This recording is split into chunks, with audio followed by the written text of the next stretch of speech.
like, there's respect for Latin, language Latin, and everything like that. But if you were to go to like a McDonald's, for example, and you were going to walk in and you're going to order, primarily most people aren't going to order in Latin. So there's like about 2 billion deaf people that probably go to McDonald's on a regular basis. So it's easier if a deaf person walks in and they order and they're deaf, they have to order in sign language. It's more comfortable for the deaf culture and community to realize that there are people that actually sign back to you. Several years ago when I first started teaching, I had a young lady in my class named Daisy. She was about 13 years old, and she was in my elective journalism class. And Daisy was hearing impaired. And the reason they put her in my class was because it was the least restrictive environment, and she really liked to write, even though she was hearing impaired.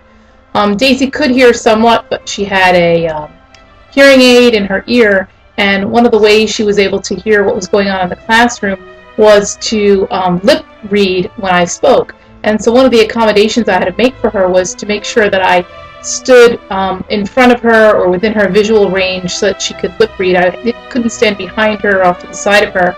And as a teacher, when you have 30 or 35 other students in the classroom, this can be difficult to sometimes remember not to walk around the room. Other accommodations I made for her were giving her assignments that didn't require her to have to talk to other people who weren't aware of her hearing impairment. So I would assign her things such as taking photographs or working in our filing.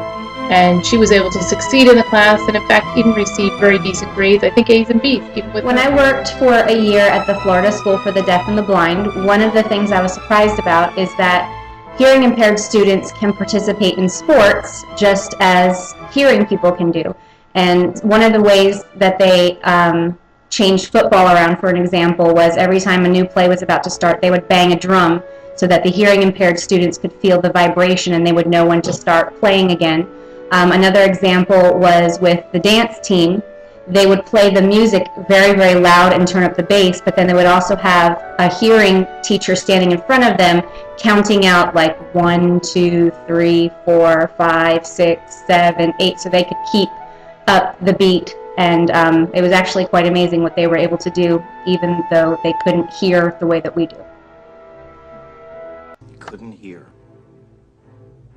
Of all people. Not a thing.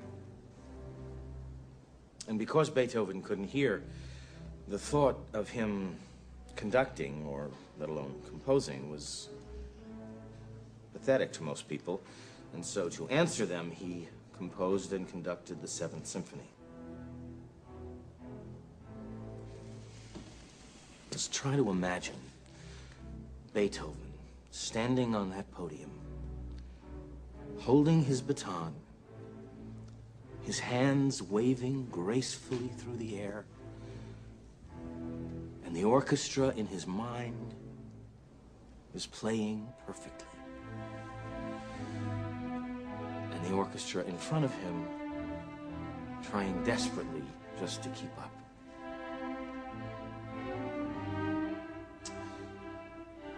There is a story that in order to write his music, Beethoven literally sawed the legs off his piano so that he could lay the body flat on the ground. And then he would lay down on the ground next to the piano with his ear pressed to the floor. And he would pound the keys with his fingers in order to hear his music through the vibrations of the floor.